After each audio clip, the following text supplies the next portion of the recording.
Pengakuan mantan dosen UGM Kasmujo yang berbeda dengan Jokowi jika dirinya bukan pembimbing skripsi Jokowi. Apakah menegasikan keaslian ijazah Jokowi?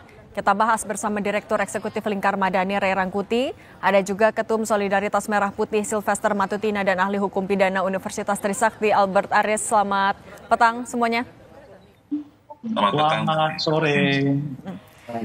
Yang bikin bertanya-tanya adalah 2017 Pak Jokowi memperkenalkan Pak Kasmujo sebagai dosen pembimbing yang galak dan bikin harus perbaikan skripsi berkali-kali.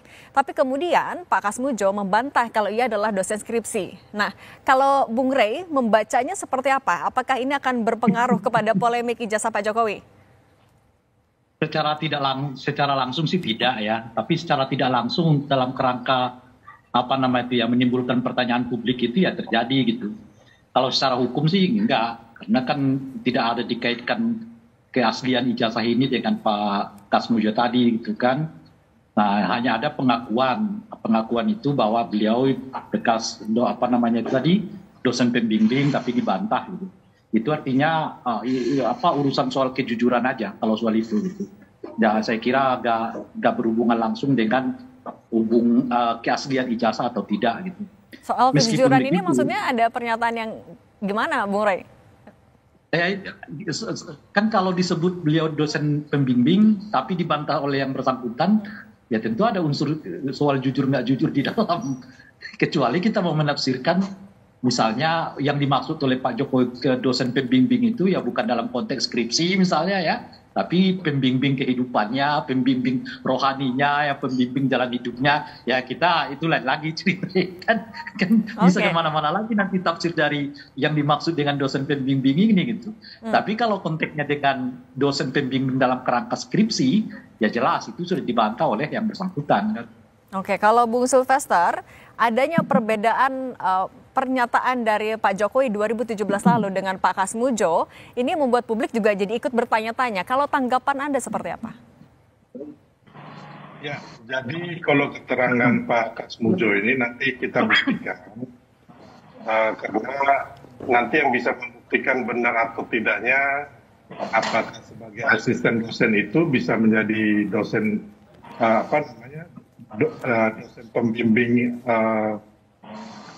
Jokowi, ya kan? Nanti kita lihat keterangan dari saksi ini. Tapi intinya bahwa ini semua kan kita masih awal-awal ya, karena alat bukti yang dikumpulkan itu kan banyak, antara lain ya kan keterangan saksi, terus keterangan ahli, terus ada surat atau dokumen petunjuk sama keterangan terdakwa. Belum lagi nanti kalau yang di masalah perdatanya itu masih banyak tuh pengakuan. Oke, Bu Sylvester, mohon maaf kami potong dulu. Bu Sylvester suaranya agak terganggu, mungkin bisa diperbaiki dulu. Dan nanti Bung Albert juga, sebenarnya apakah perbedaan pernyataan ini akan bisa menegasikan keaslian ijazah Pak Jokowi? Tapi jangan dijawab dulu, kita akan gabung lagi Kompas Petang sesaat lagi.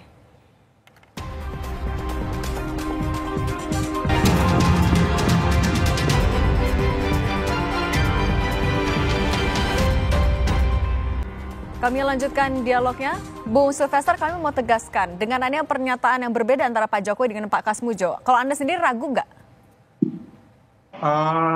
Ini kan kejadiannya udah lama, tapi nanti kita lihat pembuktian daripada saksi itu, nanti alat bukti yang lain, nanti yang pastinya itu kan ada pemeriksaan ya. Kalau yang Pak Kasmujo ini kalau nggak salah digugat di Solo apa Boyolali ya. Jadi mungkin nanti di pengadilan lah lebih tepatnya kita bisa mengetahui apakah benar-benar, kalau yang kita lihat bahwa Pak Kasmujo mengakui bahwa beliau adalah dosen dari Pak Jokowi. Hanya apakah dosen pembimbing skripsi atau dosen pembimbing KKN dan lain-lain kita belum tahu ya kan. Tapi intinya di situ kita melihat bahwa Pak Kasmujo sudah mengakui bahwa beliau adalah dosen ataupun asisten dosen, ya kan. Mengenai asisten dosen, apakah bisa jadi dosen pembimbing? Bisa saja gitu loh. Tapi bukan dosen pembimbing utama, ya kan. Wakil dosen pembimbing biasanya begitu. Makanya, tapi intinya bahwa di situ Pak Kasmujo sudah mengatakan kepada kita semua bahwa beliau adalah dosennya Pak Jokowi. Dan keterangan Pak Kasmujo ini kan hanya salah satu dari alat bukti. Belum lagi alat bukti yang lain ya. Nanti Bang Albert lah yang lebih paham biasanya berapa banyak alat bukti yang diperlukan gitu loh. Intinya itu. Oke, kita ke Bang Albert kalau gitu. Bang Albert, tapi dengan adanya perbedaan pernyataan ini, apakah dari sudut pandang hukum akan menegasikan keaslian ijazah dari Pak Jokowi? Mas Didi dan seluruh pemirsa Kompas TV, seluruh polemik ini bisa saya jelaskan dengan asas hukum pembuktian. Yang pertama adalah, berarti kan menurut penggugat, ada pengakuan dari Pak Jokowi di hadapan alumni, ada videonya itu ya, bahwa Pak Kasmujo adalah dosen pembimbing skripsi beliau, gitu ya, pengakuan pertama itu. Kemudian pengakuan kedua dari Pak Kasmujo sendiri yang sudah menolak nih, bahwa dia menyatakan bukan merupakan pembimbing skripsi dari Pak Jokowi. Saya mau katakan, menurut pasal 1927 Kitab Undang-Undang Hukum Perdata, suatu pengakuan lisan yang diberikan di luar sidang pengadilan itu nggak bisa digunakan untuk pembuktian, kecuali dalam hal pembuktian dengan saksi-saksi yang diizinkan. Nah, kita perlu mencermati dalam hal ini. Sependek pengetahuan saya, Pak Kasmujo itu kan ditarik sebagai turut tergugat kalau saya nggak salah ya. Kalau betul Pak Kasmujo ditarik sebagai turut tergugat, otomatis Pak Kasmujo tidak bisa jadi saksi dalam perkara perdata yang sedang digugat di PN Sleman.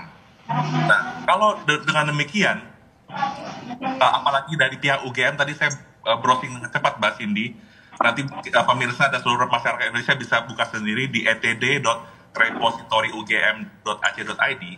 Itu jelas kok, skripsinya Pak Jokowi ada, dan nama pembimbingnya di situ tertera dengan jelas siapa, silakan dicari tahu sendiri. Dan saya mau menegaskan lagi kembali, berdasarkan pasal 1870 Kitab Undang-Undang Hukum Perdata, ijazah itu adalah akta otentik yang memiliki kekuatan pembuktian yang sempurna. Mengenai isi di dalamnya bahwa menerangkan itu telah sesuai dengan apa yang termaktub di dalamnya, yaitu namanya siapa, kampusnya di mana, siapa yang mendatangani ijazah tersebut.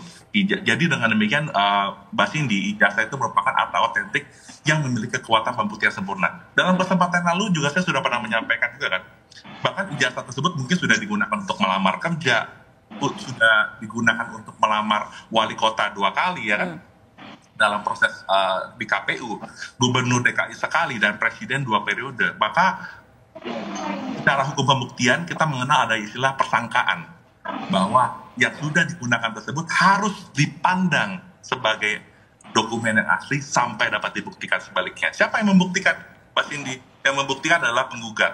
Dan saya sudah katakan bahwa 2 pengakuan tadi, entah Pak Jokowi itu slip of tongue atau tidak, itu urusan lain, atau pengakuan dari Pak Kasmujo, itu menurut BW, pasal 1927, tidak bisa digunakan untuk pembuktian. Silakan dicek sendiri. Pasal 1927 Kitab Undang-Undang Hukum Perdata. Demikian, Mbak Cindy.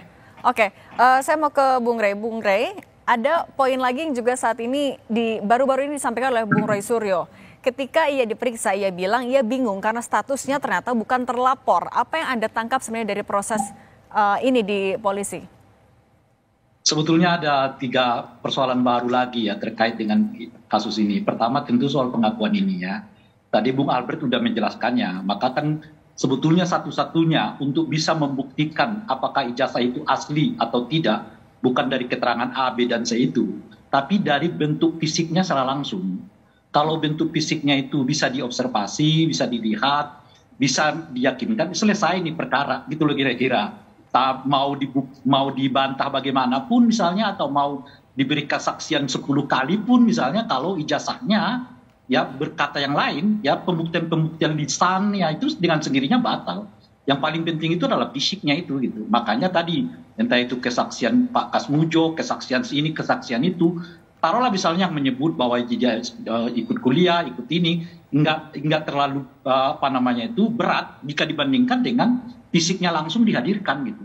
Nah, masalah kita sekarang fisiknya ini enggak ada yang tahu siapa yang megang gitu loh kira-kira. Kalau pengacara Pak Jokowi menyatakan sudah diserahkan kepada Bareskrim, tapi baru saja kita membaca juga pernyataan dari Bareskrim juga melalui badan informasi mereka yang menyebut yang mereka terima itu adalah fotokopian ijazah Nah ini jadi tambah bingung lagi kita ini.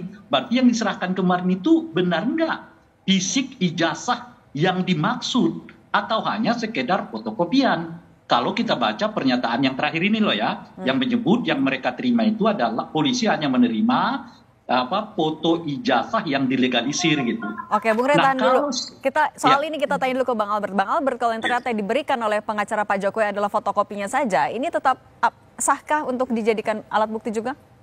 Ya, kita geser dulu ya. Tadi di awal saya menjelaskan soal konstruksi perkara perdata IDPN Sleman ya. Nah, sekarang kita bergeser ke konstruksi laporan dan pengaduan Pak Jokowi ya di Polda Metro Jaya. Nah, perlu kita pahami bersama, saya mau meluruskan sedikit yang tadi disampaikan oleh Bang Rey, ini prosesnya masih penyelidikan. Penyelidikan itu menurutku adalah serangkaian tindakan penyelidik untuk mencari tahu apakah sudah ada peristiwa pidana atau belum. Makanya tadi si Pak Roy Suryo dipanggil dalam undangan klarifikasi. Berarti penyelidikan ini sudah pasti belum pro justisia, masih mengedepankan praduga tak bersalah. Sudah pasti juga pengacara Pak Jokowi belum menyerahkan ijazah asli. Nanti kalau seandainya perkara ini naik ke penyidikan, maka nanti